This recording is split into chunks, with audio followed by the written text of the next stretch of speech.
자, 공소장 변경 절차를 봅니다. 자, 밑에 각주를 보면, 자, 공소장 변경은 검사 신청에 따른 방법이 있고요. 법원의 변경 요구에 따른 방법, 이 두 가지로 나눠볼 수가 있습니다. 자, 그럼 첫 번째, 검사 신청에 따른 공소장 변경을 보도록 합니다. 자, 법조문도 출제 잘 돼요. 1항 체크하시고, 5항 체크하시고, 자, 1항을 보면 검사가 그랬어요. 검사가 공소장에 기재된 공소사실 법조의 추가나 철회나 변경을 하고자 할 때는 공소장 변경 허가 신청서 밑줄긋이고 이것을 법원에 제출해야 된다. 이게 원칙입니다. 여기서 공소장 변경 허가 신청서가 서면이죠. 즉 서면 제출이 원칙이라는 겁니다. 자, 그런데 5항을 보시면 자, 이 1항의 규정에도 불구하고 피고인이 제정하는 공판정에서는 피고인에게 이익 동그라미, 동의 동그라미, 이익되거나 동의하는 경우에는 구술로서도 할 수 있다. 아시겠죠? 구술로서도 할 수 있다 하는 겁니다. 이 구술은 예외적이죠. 예외적이다. 됐나요? 자, 이 구술에 따른 공소장 변경 허가 신청 밑에 판에 나와 있죠? 자, 이 구술 나와 있습니다. 그랬을 때는 구체적으로 특정하여 진술해야 된다. 자, 여기서 검사가 구술로 이 변경 허가 신청을 하면서 일부만을 진술했고, 자, 여기서 일부만 진술할 때 진술에다가 동그라미 쳐볼게요. 진술 동그라미. 일부만 진술했고, 나머지는 전자적 형태의 문서로 저장된 저장 매체를 제출했다고 했잖아요. 그럼 전자적 형태의 문서로 저장된 저장 매체가 뭘 말하는 겁니까? 그치, USB지. USB를 던져줬다는 거죠. 그쵸? 그래서 USB를 컴퓨터에서 열어보고 네가 읽어봐라 이럴 뜻 아니겠습니까? 이건 효력이 없어요. 이건 효력이 없단 말이에요. 아시겠죠? 따라서 그랬을 때는 밑에 보시게 되면 자, 공소사실의 내용을 구체적으로 진술한 이 진술한 부분에 한해서만 변경 허가 신청이 된 것으로 보는 것이지 위에서 설명드렸던 이 USB, 이 저장 매체에 저장된 전자 형태의 문서 이 USB는 뭐다? 변경 허가 신청이 된 것으로 볼 수가 없다. 이렇게 봤습니다. 자, 그런 내용이고 됐고 자, 신청 시기를 가볼게요. 신청 시기는 변론 종결 전에 신청하면 됩니다. 변론 종결 전. 자, 변론 종결은 1심도 있고 2심도 있잖아요. 그렇죠? 그래서 항소심 동그라미. 항소심에서도 변경 신청이 가능합니다. 자, 공소장 변론 종결 전이라 그랬어요. 전 동그라미 치시고. 전이면 가능합니다. 따라서 그 밑에 보시게 되면 변론을 종결한 후죠. 변론을 종결한 후에는 된다 안 된다? 안 된다는 거예요. 변론 종결 전에만 가능하기 때문에 또 종결하였다 하더라도 나중에 변론이 재개가 됐을 때는 즉 변론이 다시 열렸다는 거죠. 열렸을 때는 그때는 역시 이 공소장 변경이 가능합니다. 동그라미 친 것만 되는 거예요. 종결 전 항소심도 되고요. 1심, 2심 다 됩니다. 변론이 재개됐을 때 되고요. 종결된 후는 안 됩니다. 근데 종결된 후라 할지라도 재개됐을 때는 된다. 자, 판례 보죠. 판례 나오죠? 종결하기 전이다. 전 동그라미. 그렇죠?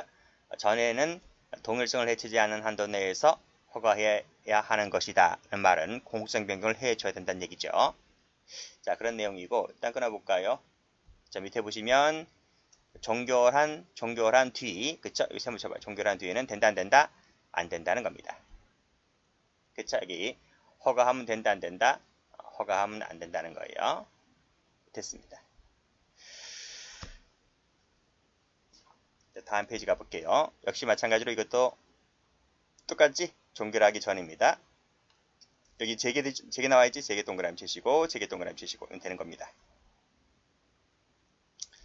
자, 여기 올라가서 종결하기 전에는 허가해야 할 것이나, 그쵸? 일단 끊어보세요.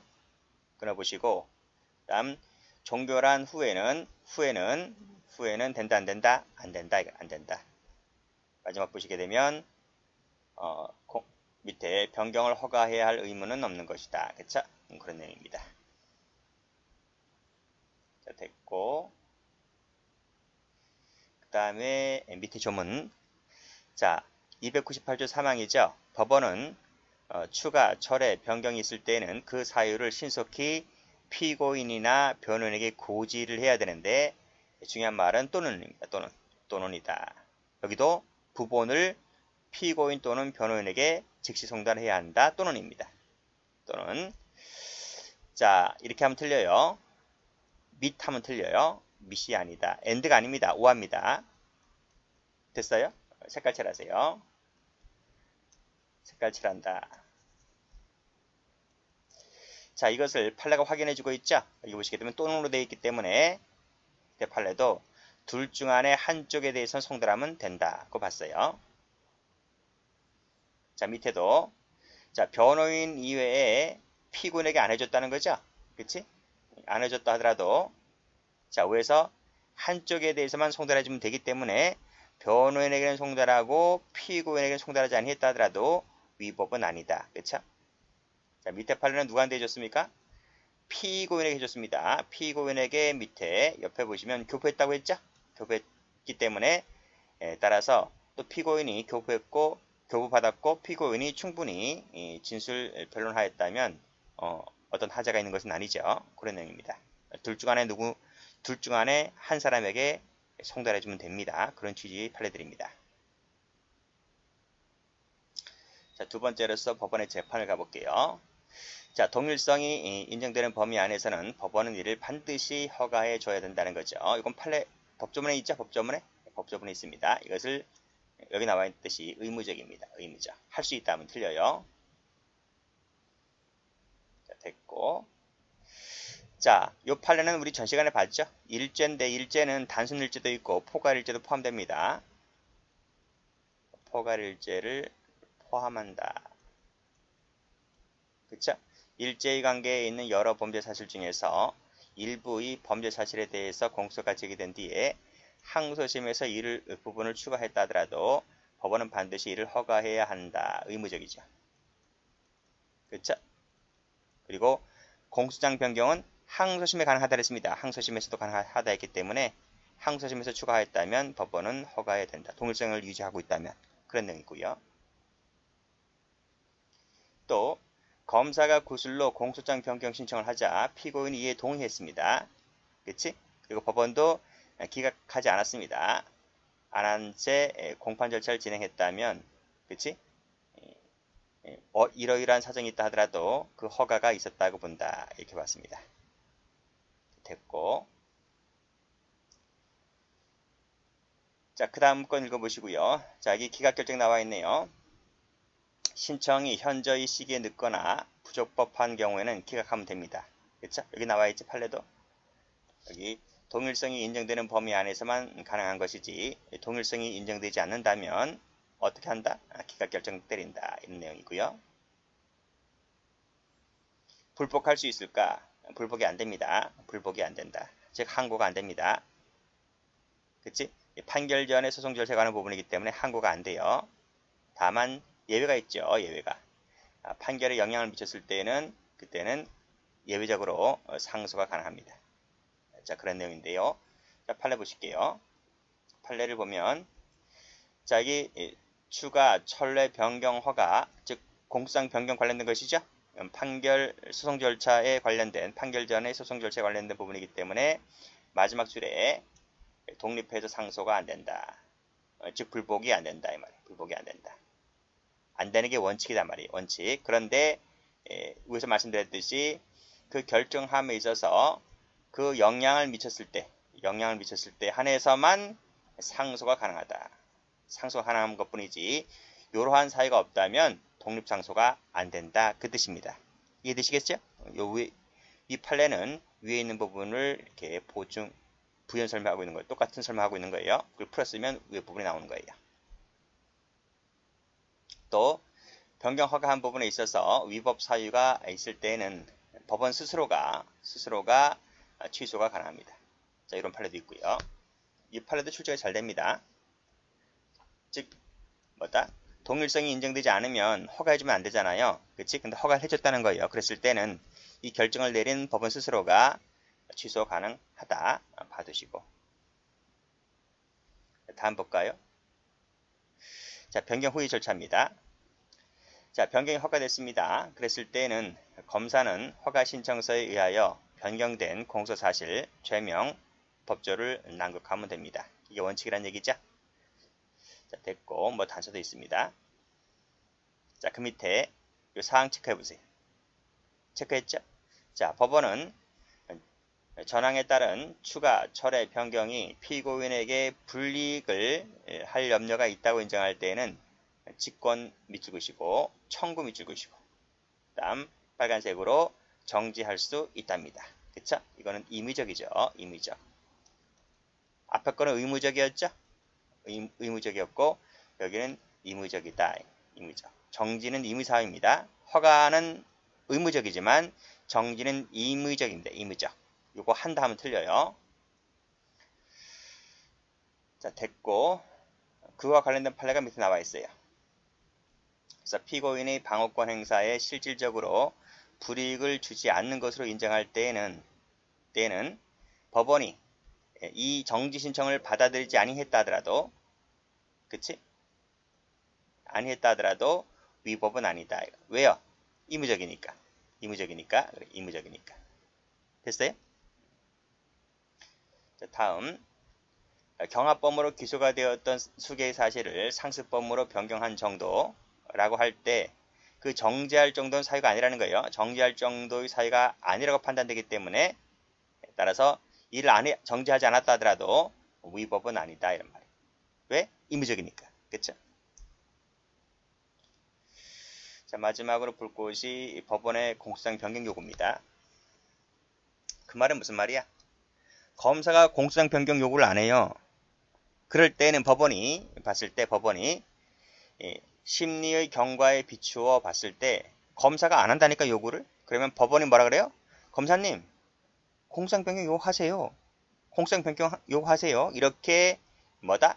직권으로 공소사실 법조의 추가나 변경을 요구해야 한다는 거예요. 한다. 그러니까 심리 경과에 비춰봤을 때 상당하다고 인정할 때, 즉 변경하는 것이 상당함에도 검사가 놀고 있어요. 놀고 있을 때는 검사님 추가 변경을 요구하세요. 이렇게 상당하다고 상당성이 인정될 때는 요구해야 한다는 겁니다. 이 의무적이야.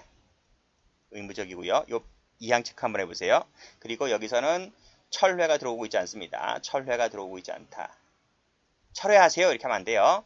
철회가 아니고 추가하거나 변경을 요구하는 것이지 철회는 들어오지 않는다. 철회가 들어오면 틀립니다. 그리고 여기서는 하여야 한답니다. 상당성이 인정될 때. 그 말은 상당성이 인정되지 않으면 그치? CF 상당성이 인정되지 않다면 요구할 의무가 없겠지? 요구 의무가 없다. 상당성이 있을 때 하는 거지 상당성이 없으면 의무가 없다. 요구 의무가 없어요. 자, 그래서 여기 팔라보죠. 자, 법원이 검사에게 공소장 변경을 요구할 것인지 아닌지는 재량이 아니야. 재량인 거지. 그 말은 상당하다 아니다를 누가 판단하는 거야? 법원이 판단하는 거지. 그치? 상당성이 있을 때 요구하는 거고 상당성이 없으면 요구하지 않는다는 말은 그 요구하는 것이 상당한지 아닌지는 재량인 거지. 무슨 말인지 알겠죠? 그렇게 해석하시면 됩니다. 그렇게 보시면 돼요. 따라서 이 상당이다 아니다 라고 하는 것은 법원의 재량에 속하는 부분이기 때문에 따라서 법원이 봤을 때 상당하다고 인정하지 않아서 공소장 변경을 요구하지 않았기 때문에 않았다고 라고 하는 것은 위법이 아닌 거지. 됐나요? 됐어요. 그래서 요 조문도 잘 나오고 이 판례도 잘 나와. 이 두 가지 모순된 게 아닙니다. 이해되시죠? 그래서 그거까지 같이 봐두시면 돼요. 재량에다 색깔 칠할게요. 다음 볼게요. 자, 원심은 피고인에 대한 쭉 읽어보시고 변경을 요구하지 아니하거나 변경을 요구하지 않았대요. 그치? 다음 직권으로 판단하지 아니한 것은 위법이다 아니다. 아닌 거지. 왜? 재량이니까. 그쵸? 재량이니까 위법하다 하면 틀립니다. 그런 내용이고. 자, 방식은 변경 요구는 소송 지위에 관한 결정에 관련 부분이기 때문에 구두로 하는 것이 통례이기도 하고 그래. 결정에 관련된 성질을 띈다. 구두에 의하는 것이 맞다. 보시고 시기를 보시면 자, 공판기일에 하는 거죠. 공판기일에.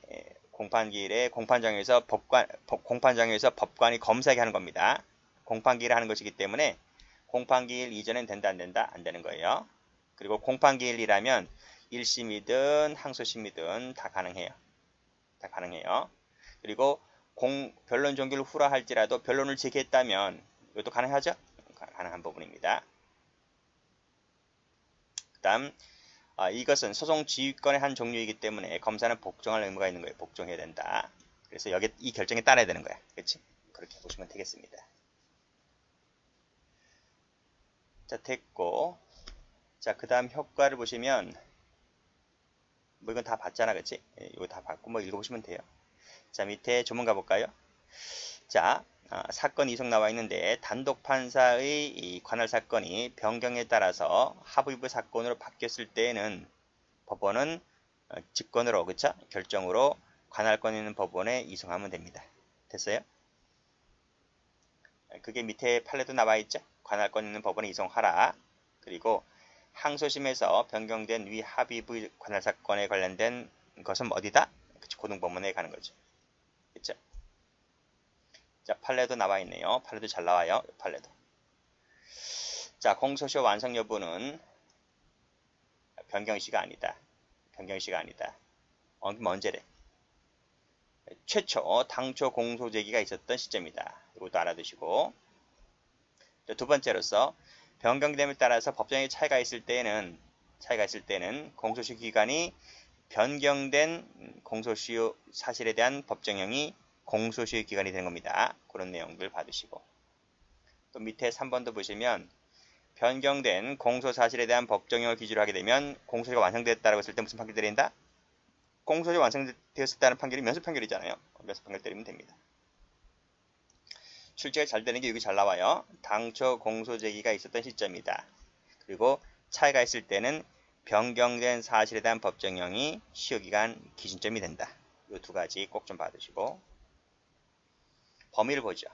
절차를 봅니다. 허가되는 절차를 보면 공판심리 아까 말씀드렸죠? 공판심리 절차에서 합니다. 간이도 됩니다. 간이도 공판 절차잖아. 그렇죠? 간이 공판 절차도 공판 절차에 생겨지는 부분이기 때문에 역시 공소장 변경이 가능합니다. 항소심 가능하다 그래서 그렇죠? 그런 내용이고 판례 보시게 되면 항소심 동그라미 가능하다 그랬습니다. 항소심 동그라미 가능하다 그랬습니다. 항소심에도 할 수 있다 그랬죠? 그쵸? 파기 환송 후의 항소심도 항소심이잖아. 그쵸? 그러니까 가능합니다. 밑에 판례 보시게 되면 상고심에서 파기하고 사건을 항소심으로 환송했다라고 했을 때 이 항소심 그쵸? 다 동그라미 치세요. 그래서 항소심 다 됩니다. 근데 안 되는 게 있지? 약식 안 됩니다. 상고심 안 됩니다. 상고심은 법률심이기 때문에 안 됩니다. 자, 됐어요? 됐습니다. 여기까지 합니다.